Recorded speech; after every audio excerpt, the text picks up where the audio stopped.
What made growing up in the 1970s the absolute best childhood anyone could ever have?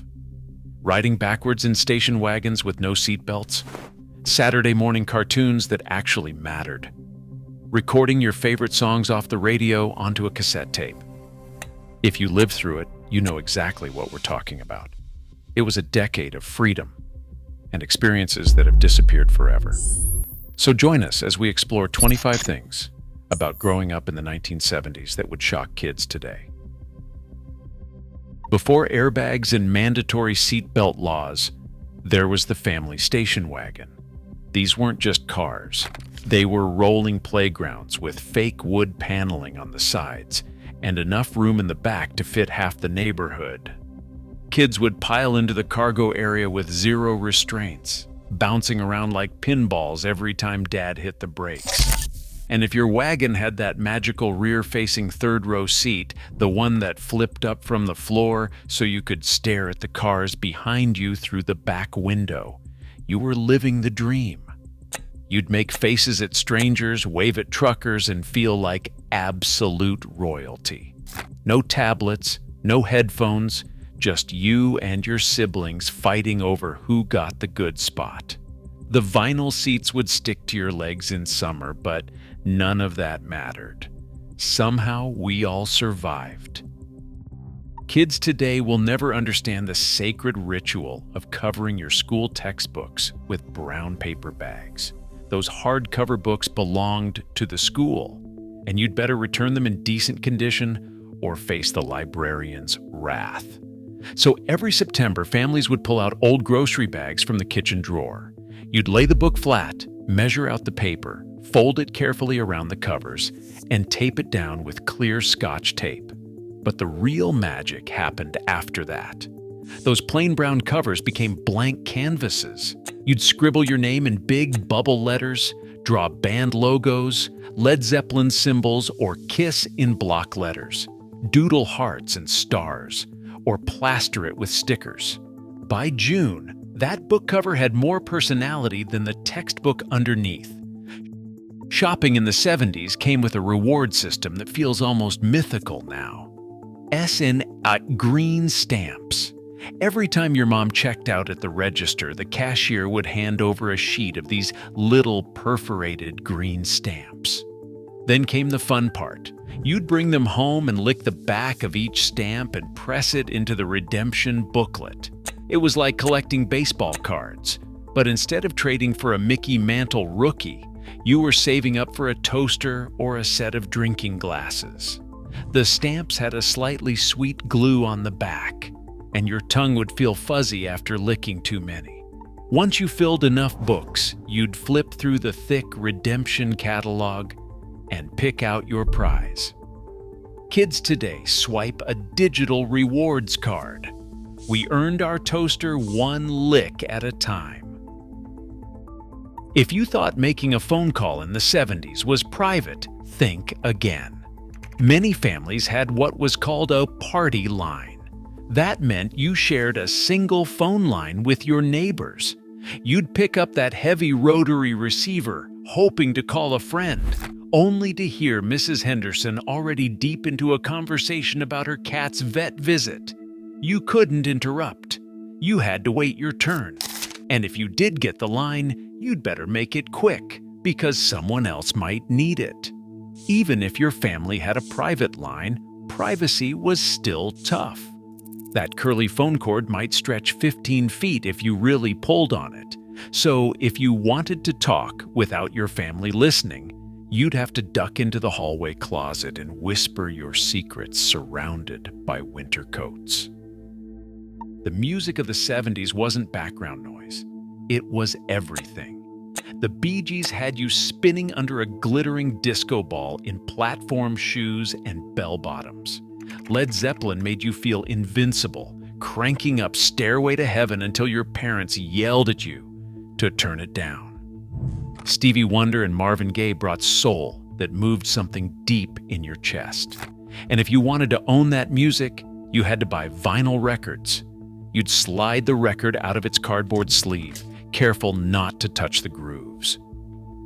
You'd place it on the turntable, lift the tone arm, and carefully lower the needle. For a second, you'd hear nothing but that soft crackle, and then the first note would hit, and the whole room came alive. No skipping tracks, no shuffling playlists. You listen to the album exactly the way the artist intended, from the first song on side A to the last song on side B. Dinner time in the 70s was absolutely non-negotiable. If you weren't sitting at the table when your mom called everyone to eat, you'd better have a really good excuse. The television got turned off. The phone was left to ring, and everyone gathered around the table to eat together. The table was set with matching plates, and there'd be a big serving dish filled with whatever your mom had cooked. Meatloaf with ketchup glazed on top, spaghetti with sauce from a jar, or that mysterious lime green Jell-O salad with marshmallows suspended inside. You sat down in your assigned seat and ate what was on your plate. Your dad would ask how school went. Your mom would gossip about the neighbors. And your siblings would try to kick you under the table without getting caught. It wasn't just about the food. It was about being present with each other. No distractions, no glowing screens, just family, sitting together, talking and laughing. Recording your favorite song off the radio was an art form that required patience, timing, and luck. You had to sit there for hours, listening to the DJ talk between songs, waiting for that one song you desperately wanted. Your finger would hover over the record button on your cassette player. The second you heard that opening guitar riff, you'd slam that button down and hold your breath. You'd pray the DJ didn't talk over the intro. You'd pray the radio signal didn't fade in and out. And you'd pray that your little brother didn't burst into your room yelling. If everything went perfectly, you'd end up with a clean recording. And you'd rewind that cassette tape and play it over and over until the magnetic tape wore thin. Those homemade mixtapes, labeled in your own handwriting with a ballpoint pen, were absolute treasures. But here's where it gets wild. Before GPS and smartphones, there were paper maps. The kind that came folded up in a neat rectangle, but never folded back the same way. Road trips in the 70s were about the journey, not just getting from point A to point B. Families would pile into the car, unfold the giant map across the dashboard, and hit the open road. Your dad would squint at tiny road names, while your mom traced routes with her finger. You'd stop at roadside diners with hand-painted signs advertising the best pie in 3 counties. You'd pull into gas stations where an actual attendant in a uniform would pump your gas, wash your windshield, and check your oil. And maybe you'd stumble upon some weird roadside attraction. The world's largest ball of twine, a mystery spot where water ran uphill, a dinosaur park in the middle of nowhere. There was no APP tracking your every move. You just drove, sang along to the AM radio, and trusted you'd eventually get where you were going. Let's talk about the candy and soda that absolutely ruled the 70s. A trip to the corner store wasn't just a quick errand. It was an event. You'd walk in with a handful of coins jingling in your pocket and leave with an armful of sugary treasures. Pop rocks that exploded on your tongue like tiny fireworks, making crackling sounds you could hear inside your head. Fun Dip, which was basically just colored sugar you licked off a white candy stick until your tongue turned bright blue. Candy cigarettes that came in a pack designed to look just like the real thing, and you'd hold them between your fingers feeling dangerously cool. And then there was the soda. Tab was the diet drink, though it tasted like medicine mixed with battery acid. But the real classic was ice-cold Coca-Cola in a glass bottle. Not plastic, not a can, but real glass. Something about the weight of that bottle, the cold condensation dripping down the sides, and the way the carbonation seemed sharper made it taste like pure happiness. You'd pry off the metal cap with a bottle opener, hear that satisfying hiss, and take that first sip. Perfect every time. Being outside in the 70s wasn't a scheduled play date arranged weeks in advance. It was just what you did from the moment school let out until the streetlights came on. You'd wake up on a Saturday morning, eat cereal while watching cartoons, and then head outside into the wild freedom of the neighborhood. No plan, no adult supervision. You'd walk right up to your best friend's house and knock on the front door. Can they come out and play? And just like that, your crew would form. You'd ride your bike for hours, racing down hills with no helmet, feeling the wind whip through your hair. You'd play stickball in the middle of the street using someone's old wooden bat and a tennis ball. You'd climb trees, seeing who could get the highest. You'd explore the neighborhood, finding secret paths through the woods, abandoned lots with makeshift forts, creeks where you'd catch tadpoles in old jelly jars. The only rule was simple: be home when the streetlights come on. That was the universal signal that playtime was over. The moment those yellow lights flickered to life, you knew you had maybe 5 minutes before you'd hear your mom shouting your full name from the front porch. Running through the sprinklers on a scorching hot summer day was peak entertainment. And it didn't cost a penny. No fancy water parks, no inflatable pools, just you, the grass, and that oscillating sprinkler shooting cold water back and forth. You'd spend entire afternoons darting in and out of the spray, timing your runs perfectly, or not perfectly, and getting absolutely soaked. You'd make up games, seeing who could jump over the spray without getting wet, which was basically impossible. If you were lucky, a neighbor would turn on their sprinklers too, and suddenly the whole block became a water wonderland. You'd run barefoot across lawns, the wet grass squishing between your toes, slipping and sliding, laughing until your stomach hurt. No electronics, no screens, just kids being kids on a hot summer day. When you were finally exhausted, you'd collapse on the front porch, completely drenched, feeling happier than you'd felt all week. If you didn't experience this next one, did you even have a childhood? Saturday mornings in the 70s were absolutely sacred. The entire week built up to this one glorious stretch of hours. You'd wake up early, still wearing your pajamas with the feet built in. You'd stumble into the kitchen and pour yourself an enormous bowl of the sugariest cereal your mom kept hidden during the week. Cap'n Crunch that scraped the roof of your mouth. Fruity Pebbles that made the milk taste like a melted rainbow. Cocoa Puffs that turned everything chocolatey.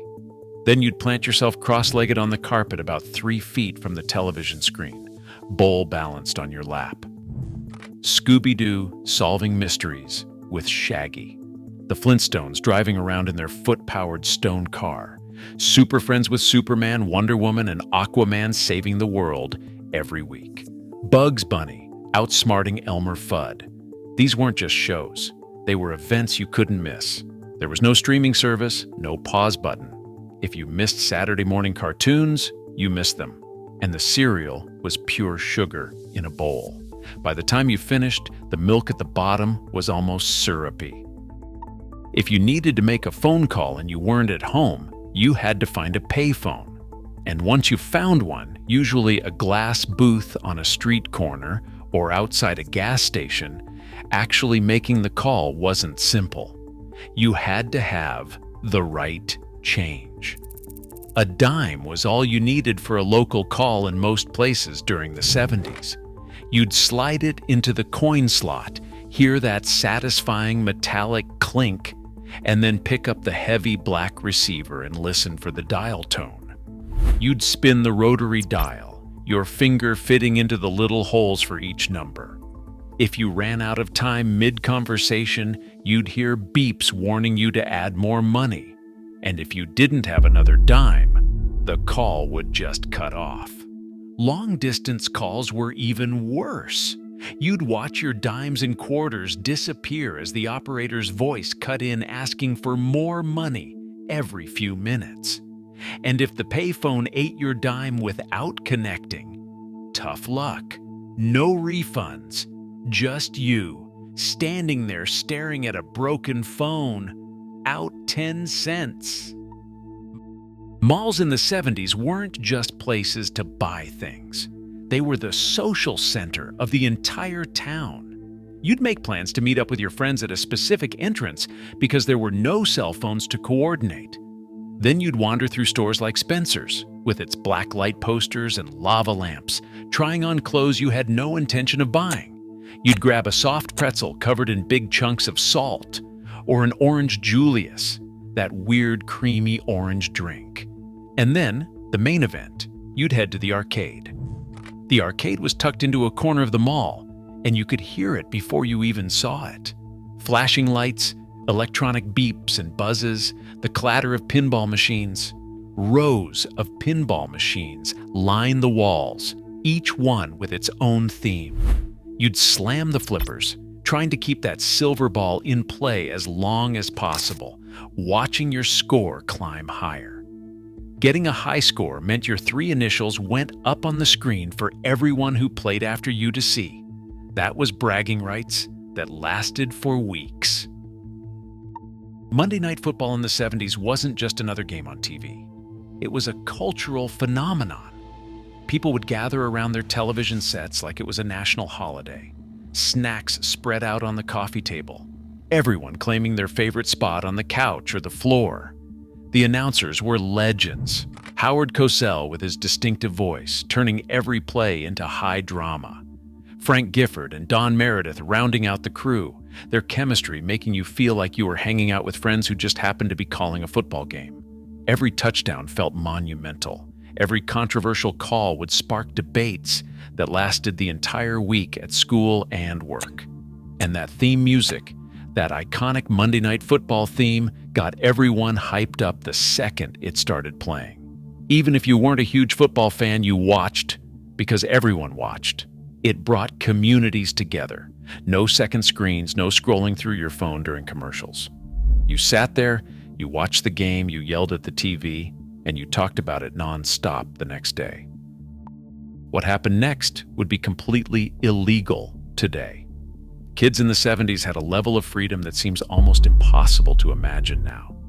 We're talking about leaving the house right after breakfast on a Saturday morning and not coming back until dinner time, and nobody panicked. Parents didn't call the police, neighbors didn't dial 911 because they saw unsupervised kids playing in the park. You were just a kid out in the world, doing kid things. You'd disappear into the woods behind your neighborhood and build elaborate forts out of fallen branches and old pieces of plywood.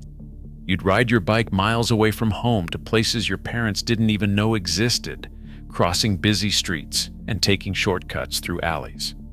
You'd come home at the end of the day covered in dirt, grass stains on your knees, maybe a scrape or two from falling off your bike or climbing too high in a tree, and you'd have stories to tell. There was no GPS tracking your location, no surveillance cameras recording your every move, no constant check-ins required, just trust. Your parents trusted you to make good decisions, and that trust taught us resilience, independence, and confidence in ways that no app or device ever could. The truth is even stranger.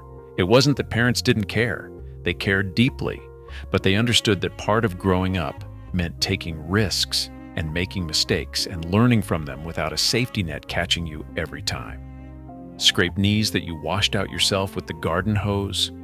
Hurt feelings when the neighborhood kids didn't want to play with you that day.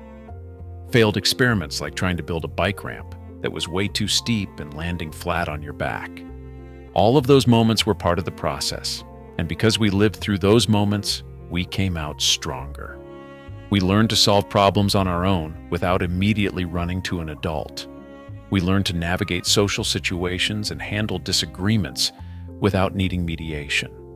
We developed a sense of confidence that can't be taught in a classroom. The world felt bigger because we were actually allowed to explore it on our own terms. Jell-O in the 70s wasn't just a simple dessert. It was a culinary experiment that often went horribly wrong. We're talking about savory Jell-O molds, those wobbly, translucent domes filled with ingredients that had no business being suspended in gelatin. Tuna mixed with mayonnaise and celery, chunks of canned vegetables, tiny pink shrimp arranged in rings, hard-boiled eggs sliced thin. If it could be encased in a shimmering dome of Jell-O, somebody tried it and brought it to a potluck. These creations would sit on the buffet table, glistening under the fluorescent lights like some kind of alien artifact. And people would actually eat them, or at least they'd put a slice on their plate and push it around. The textures were all wrong, the flavors clashed in ways that shouldn't be possible, and the sheer absurdity would make any kid today run screaming. But back then, it was just Tuesday at Aunt Linda's house. TV dinners in the 70s came in compartmentalized aluminum trays covered with foil. There were no microwaves in most homes yet, just the oven and a lot of waiting. You'd slide that frozen tray onto the oven rack, set the temperature to 375, and wait 30 or 40 minutes. When the timer finally went off, you'd pull it out, peel back that foil, and there it was. A little rectangle of mystery meat, gray-brown and glistening. A compartment of lumpy mashed potatoes, some unidentifiable vegetable, all mushed together. And if you were really lucky, tucked into the corner, a tiny square of dessert that vaguely resembled apple cobbler, but tasted like cardboard soaked in sugar syrup. It wasn't gourmet. It wasn't even particularly good. But when your mom was too tired to cook, it was dinner. And if you were really lucky, your mom would pull out the TV trays from the hall closet, those folding metal trays with the padded tops, and you'd get to eat in front of the television, feeling like you'd won the lottery. If you're loving this walk down memory lane, let us know by hitting that like button, and make sure you're subscribed so you don't miss our next trip back in time. Share this video if you remember this next one. Lawn darts were the backyard game that somehow survived most of the 70s, though looking back, it's a miracle anyone made it out unscathed. These were not cute, lightweight plastic toys. They were heavy, weighted projectiles with sharp metal tips, and you'd stand 20 or 30 feet away from your target and hurl them high into the air, watching them arc through the sky like missiles before coming down, hopefully in the plastic ring you'd placed on the grass.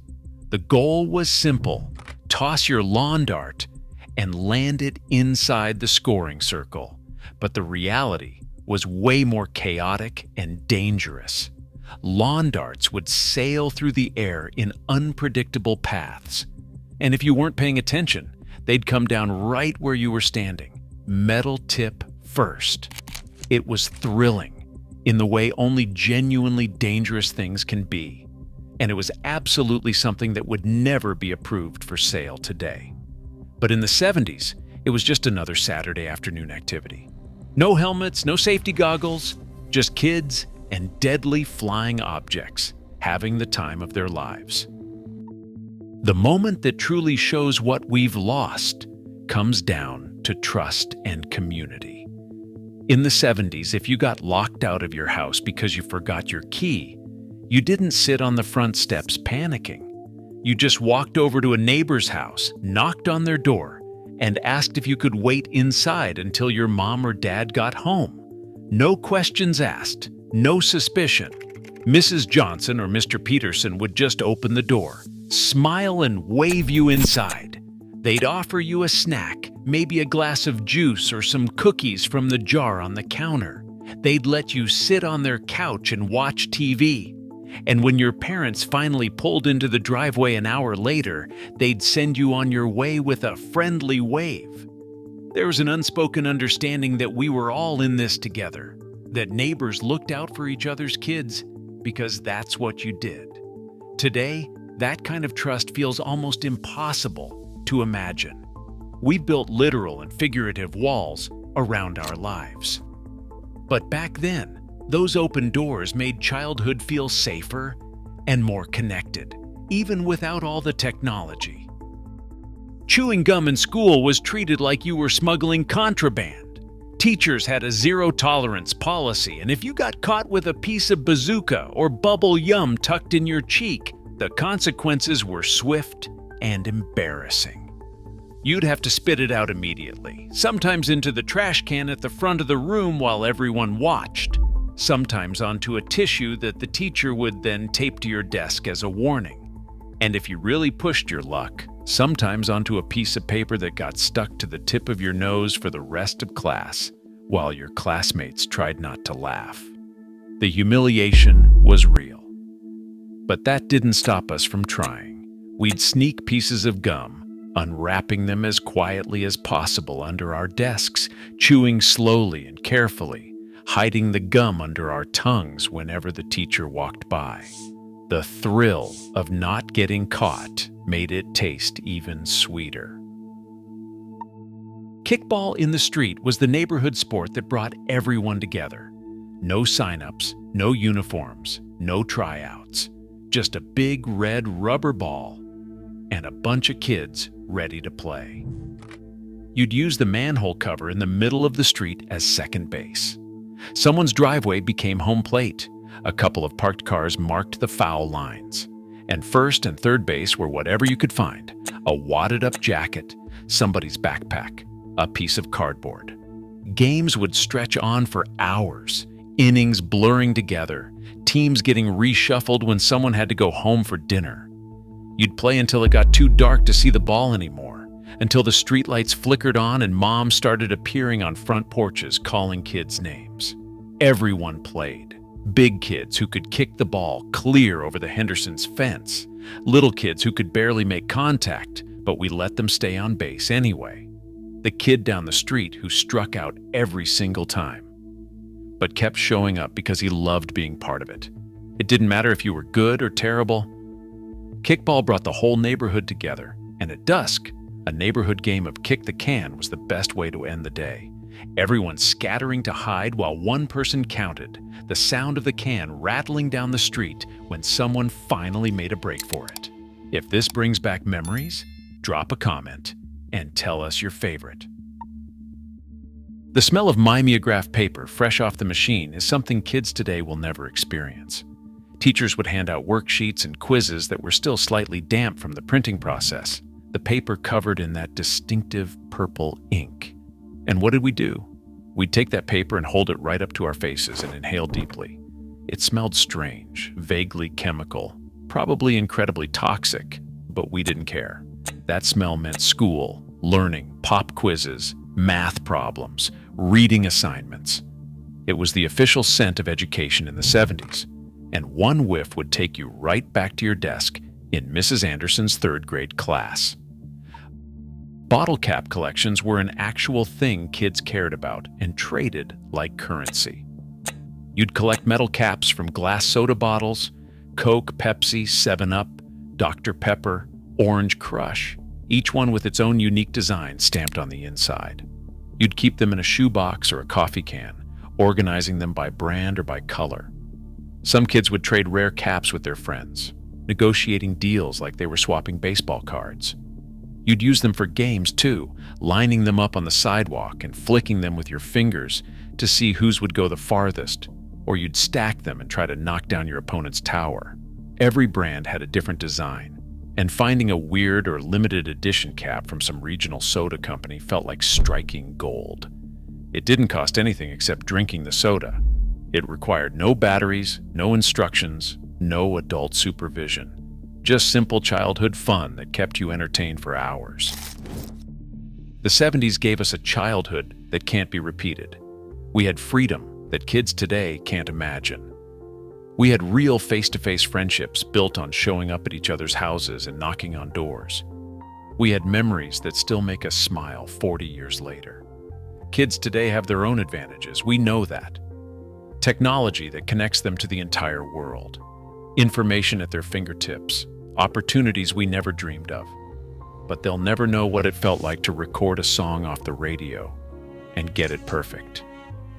To run wild through the neighborhood until the streetlights came on. To knock on a friend's door just to see if they could come outside and play. To feel truly, completely free. The 70s weren't perfect. There were problems, sure. But that decade, those years, they were ours. And nothing can take that away from US. What's your favorite memory from the 70s? Was it Saturday morning cartoons with a bowl of sugary cereal? Riding in the way back of a station wagon making faces at strangers? Playing kick the can until you couldn't see anymore? Drop a comment right now and let us know. And if this video brought back some good memories, share it with someone else who grew up in the best decade ever. We'll see you in the next one.